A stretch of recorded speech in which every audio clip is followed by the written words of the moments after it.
Now, your name is Flo, Yes. and is that your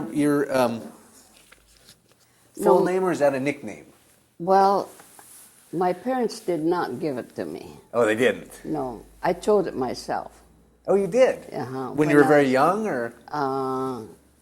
I think I was in my early teens when I chose it because I had read the story of Florence Nightingale, and I was very impressed with her. That's why I chose that name. Huh. So what name did your parents give you? Shizuka. It's a Japanese name. It means quiet or serene. And I hated the name. I was going to say, was it a fitting name? Are you a quiet, serene person, or? No, I was a tomboy. Oh, is that right? Mm-hmm. That's why. And people used to tease me and say, your name is Shizuka, so be quiet, you know. And that's why I hate it. Now, are you, and I always get mixed up on the, Nisei? Yes. You're a Nisei. Mm-hmm. And so who were your parents, and what did your dad do? My father was Taro Yoshitake, and my mother was Tomika Yoshitake. My father was a salesman in a produce store. Well, he bought produce from the farmers and then sold it to the stores. And my mother was a Japanese language school teacher. Oh, really? In Seattle? Yes. And that's where you were born? Yes. Oh, sorry. In fact, Art and I were born about 2-3 doors away from each other, except his family had moved away before my family came there. What a small world, huh? Yes. So both of you were born in Seattle. Yes. And then the Kouras moved to Bainbridge. Yes. And then years later, we met in camp. Do you remember seeing Art the first time? Yes. When the people from Bainbridge moved up to Minidoka, I lived in Block 42, and they moved to Block 44. And Block 44 didn't have a mess hall yet. So they divided between mess hall 42 and 43, and Art came to 42. He sat right across from me the first night. And he commented that the meals at Minidoka were better than Manzanar. So I said, is that right? And that was the first thing I ever said to him. So were you attracted to him right away? Well... or did he have to grow on you? I don't know. I guess so. Do you remember leaving Seattle and going to the camp and how Yes. that all happened? Yes, I remember. What was that like? Well, it was, let's see, I remember before we left, about a month before the war started, we had bought a brand new washing machine. It was the first time we ever bought one, and I don't remember. I think it must have been about just over $100 that we bought it for, and war started, and we had to sell everything. We advertised in the newspaper, and someone came and bought it for about $10 or something. I was so mad because it was a brand new washing machine. That was one of my lasting impressions at that time. And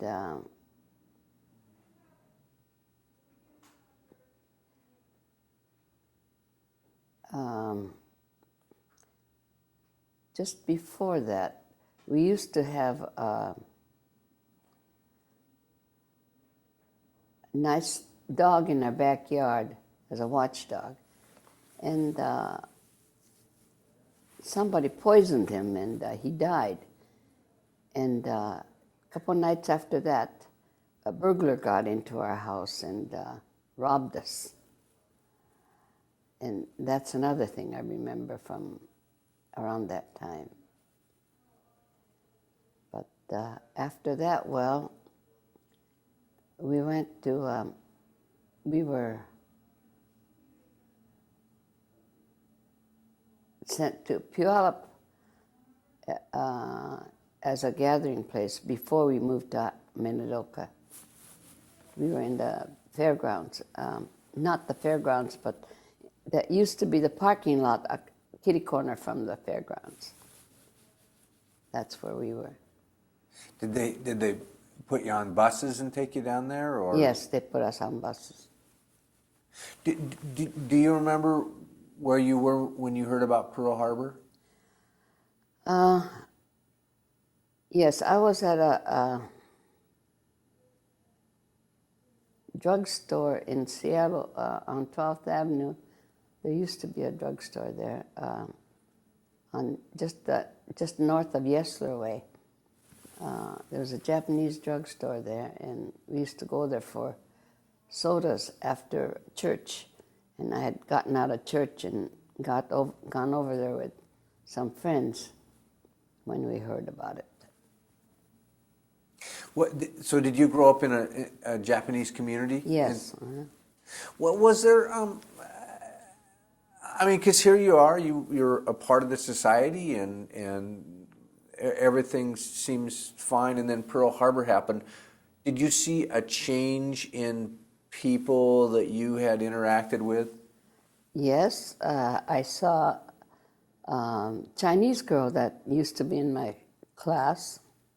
I saw her on the street one day waiting for a bus, and she turned her nose up at me and she wouldn't speak to me. Huh. That must have been tough because I've heard a couple of other people talk about that. Yes. People that had been their friends the day before, and now people you'd never done anything against. And what did you have relatives back in Japan? Oh yes, I have lots of relatives there. So do you remember what your parents talked about when? Well, no.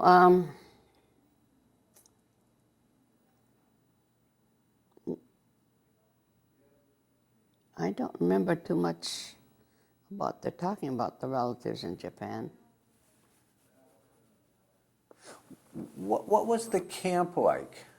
Camp? Oh, at first it was going out to visit with friends, and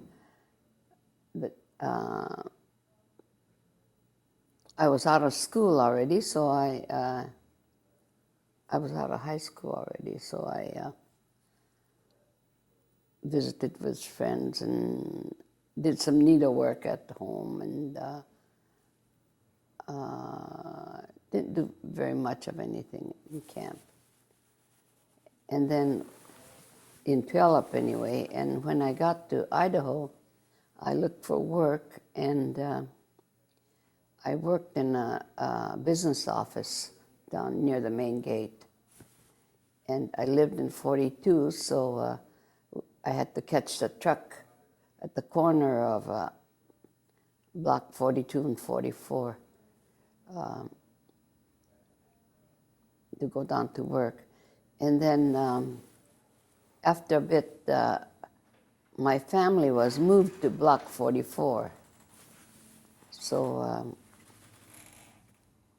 Art and I used to meet where they get on the truck to go to work.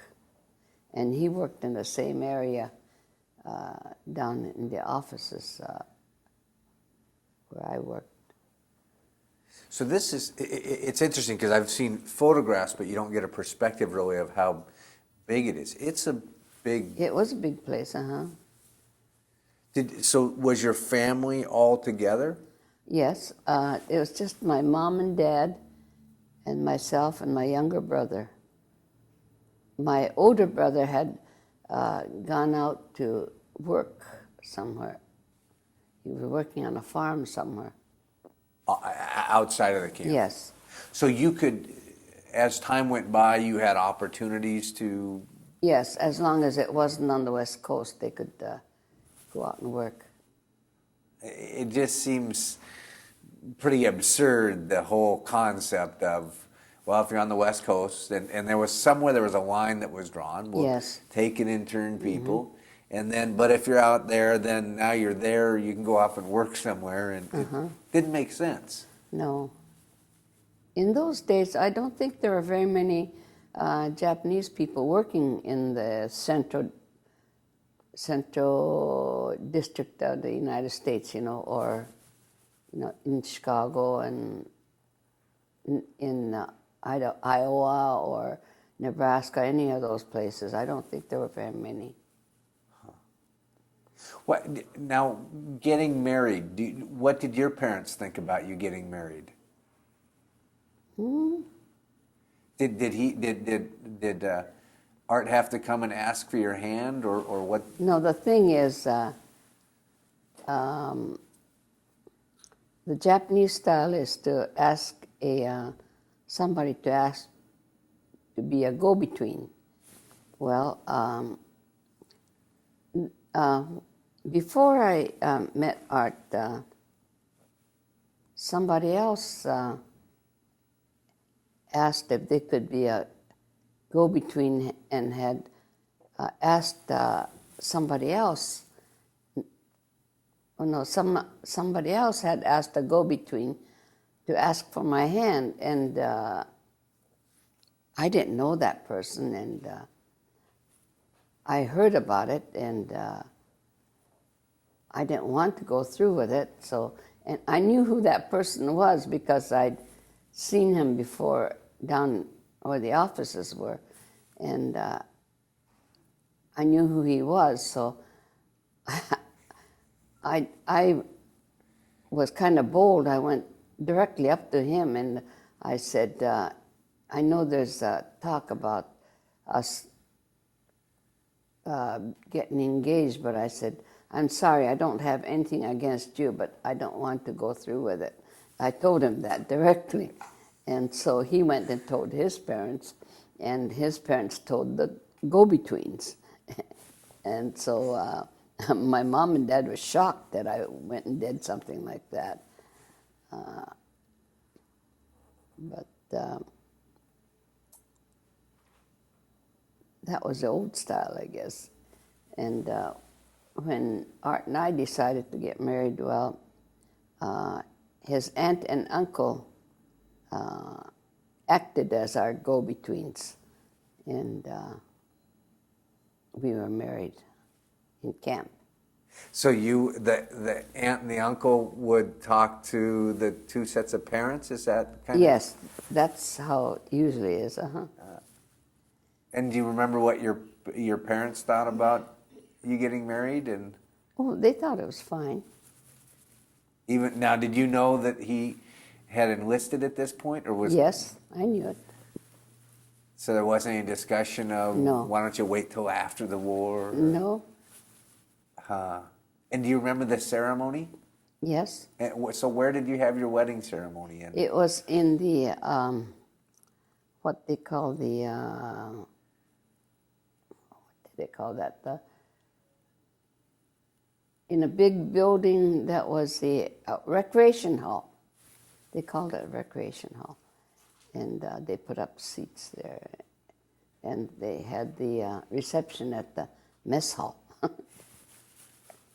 So was that a challenge? Because outside there was rationing going on, and so did you have to all Well, work? I don't know where they got all the food. I don't even remember what they all had. I know they had a wedding cake, but I don't remember what it was like. Now, did you get to go on a honeymoon or not? Well, my brother had our family car So we were able to use that, and we went out for a 2-day honeymoon in Twin Falls. And then we came back because, we got married on I think it was a Monday, the 20th was a Monday. And then on Wednesday, his sister was going to be engaged. So we just had the 2 days, and then we came back for her engagement. And then 2 days after that, my brother was getting married, but we were leaving because he had to go back to Camp Shelby. So I went with him. And so we left on the, 26th. Left camp on the 26th. And on the way we train stopped at Denver, and I nearly got lost from him. I mean, we had to get off to change trains, and at one point they said the military get on the train first, and he had my ticket and everything, and I was wandering around alone outside. I was scared I was going to be left behind, but I told them he had my ticket, so they let me on eventually, and we ended up in Hattiesburg, Mississippi. And how was that? How was Hattiesburg? Yeah. Well, we stayed at a hotel for a couple of days, and then we went to stay at a Baptist minister's home in Hattiesburg. We stayed there about 3-4 days, I guess, maybe a week before he shipped out. And after he shipped out, I had to pack up and leave all by myself from Hattiesburg. I stopped in Chicago first because his brother was there and one of my girlfriends lived there. So I visited her there and then left Chicago for camp, back to camp. I was scared being on that train all by myself. I had a seat, but it was full of soldiers, being wartime and all. So I spent the night in the ladies' room. I sat in the ladies' room all the time, all through the trip, until I got to Shoshone, Idaho, and went back to camp. Were you afraid being a woman alone or Being a Japanese alone. So you did see, there was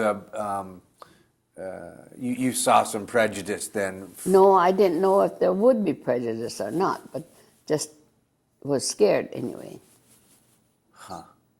Well, and that was probably the first time, not only being alone, but the first time you probably made a big trip like this, I assume. Yeah. So in a whole different part of the country you've ever been. Wow. What, do you remember saying goodbye to him when I heard his story? What's your story? Do you remember him seeing him off? Yes, I remember. He's getting on the truck and all that, and waving goodbye, and then leaving there in Hattiesburg, from Camp Shelby to Hattiesburg. They had a great big, they called it a cattle truck, I think. They had just bench seats on the side and then straps to hang on to. And there were no seats because people were sitting there. I had to hang on to the strap there. The tears were rolling down my face. I was crying and crying as I went back to Hattiesburg. That's all I remember of that time. Were there lots of other brides? Yes, there were. Yeah. That had to be, I mean, did you, now I hear him thinking, I know I'm coming home. On the other side, did you fear for him going away, or do you try to get that out of your mind, or? Well,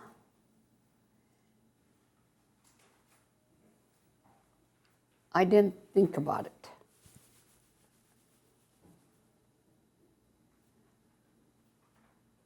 I just kept praying and hoping, and I didn't think about anything bad. Did you know that he had been wounded? Oh, yes. And so how did you find out about Well, in camp, I was working in the telegraph office, and all messages of soldiers being killed or wounded, came through the ticker tape where I was working. And I was working there when his ticker tape came in. And it was addressed to his dad, saying that he was slightly wounded. That's why I was relieved. So I didn't worry too much, because I'd seen the killed in action coming in so many times. So you knew... Before his father did. And with a lot of other parents, you knew too. Were there friends that you lost in camp? I mean, were there Yes. kids that you knew that... Yes, there were. What, so while he's over fighting, you go back to the camp and go back to working in the office and back with your mom and dad? Or I stayed with his mom and dad. with his mom and dad. So when did you catch up with him after the war then? Well, he came back to Barnes General Hospital in Vancouver, Washington. And from there, he arranged for me to come out. He rented a room for us in the home of Mr. and Mrs. Conover. He was vice principal of the Vancouver High School, and they were very nice people. So they had a beautiful brick house, and we stayed there with them. And in those days, they used to have gas ration coupons. And Mr. Conover had a nice car, and he'd use our gas rationing coupon and take us out on trips on Sundays. He used to take us on drives all over. It was very nice. And so how did he meet Mr. Conover? Well, he went out to their house because they had for rent sign on their house. So he went and asked them. And then do you remember coming back here to Bainbridge? Yes. Well, let me tell you a comical story. He bought an old car, Model A, was it, Art? Was it a Model A car that you bought in Vancouver? The one you taught me to drive.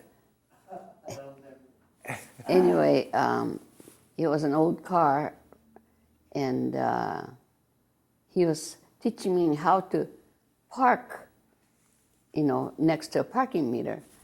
And I had to, it was on a slight hill like this, and I had to back up to,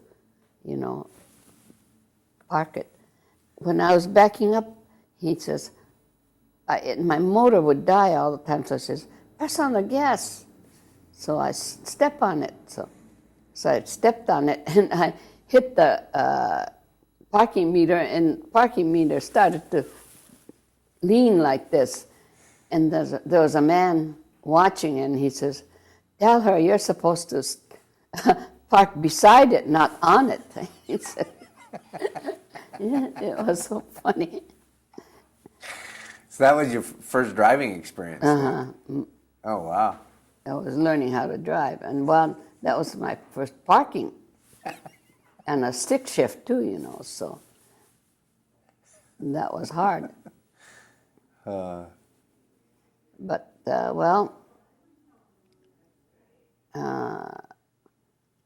we left Vancouver after he got discharged. We left Vancouver in that car and came home to Bainbridge.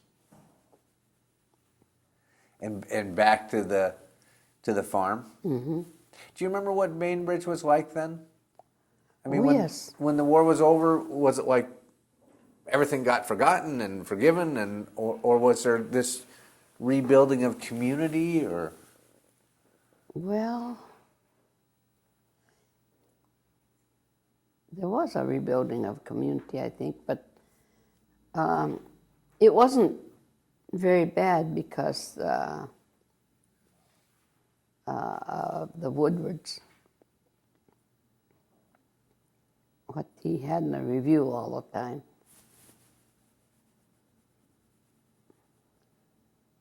One lady named Genevieve Williams was very, very friendly and nice to us. When we first came back, she invited us over to dinner at her house. Her husband was a lawyer, I believe. His name was Melvin, I think. Melvin or Mervyn? Mervyn Williams.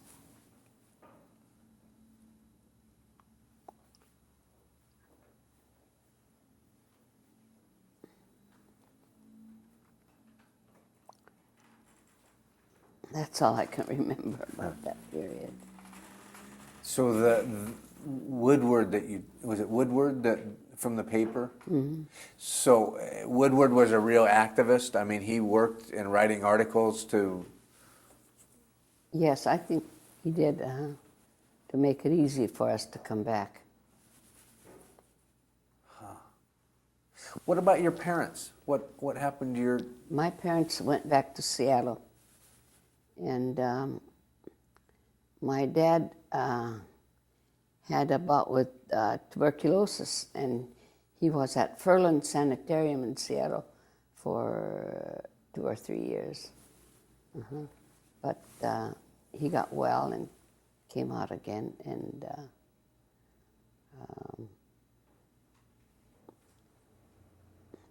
my brother, in the meantime, had bought some property in Redmond, and he was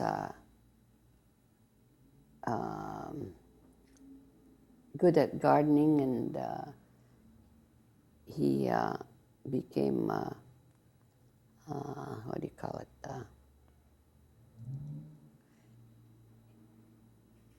What do you call those specialists? Not landscaping. Yeah, landscaping. Oh, landscape. Okay. He became a landscaper, and he moved to Redmond, and he built a small. He's a golf nut, and he built a small 18-hole pitch and putt behind his house, where people would come to play, and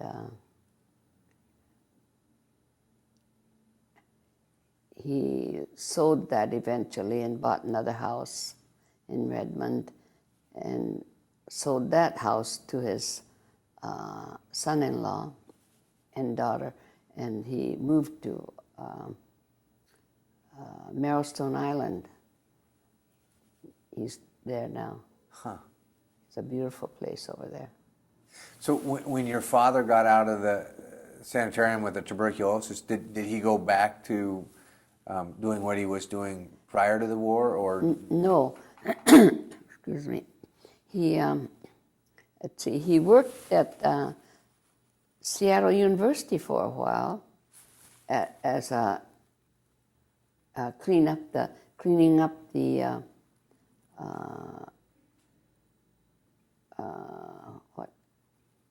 janitorial work, and he cleaned up the operating rooms too. He said after surgery and stuff.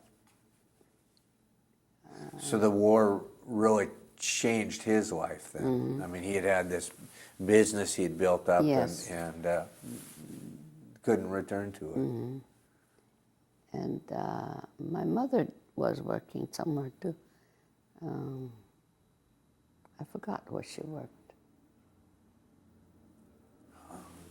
Do you think that having been through this experience of where they chose a population and said, oh, we're going to take you out of society and put you into this camp, do you think there's a message for generations to come about what happened that the history books don't tell us or the kids should know?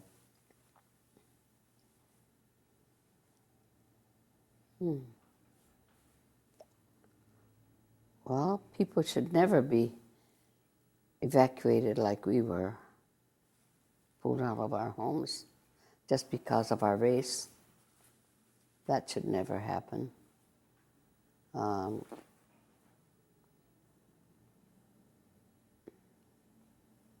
If we'd done something wrong, that'd be different, but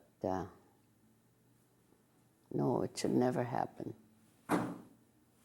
That's one of the amazing things. I mean, I'm fourth generation German, third generation German, but yet, you know, my grandfather, who was second generation German, we were at war with Germany. Mm-hmm. Why weren't the Germans, That's right. interned? And you know, but it was, I guess, easy to pick Japanese because physically you could somewhat look identify. different. Yeah, you know, when a lot of people, Japanese, Chinese, they didn't know. I guess the Chinese even had a little pin they could wear that said, I'm Chinese, and one teacher in Seattle said, my children won't wear those pins. All my children are my children, and they're all coming to my class, regardless. But yeah, it's a confusing part of history, you know, why it happened and how it happened. So, well, thank you very much. Let me get you unmiked. I got you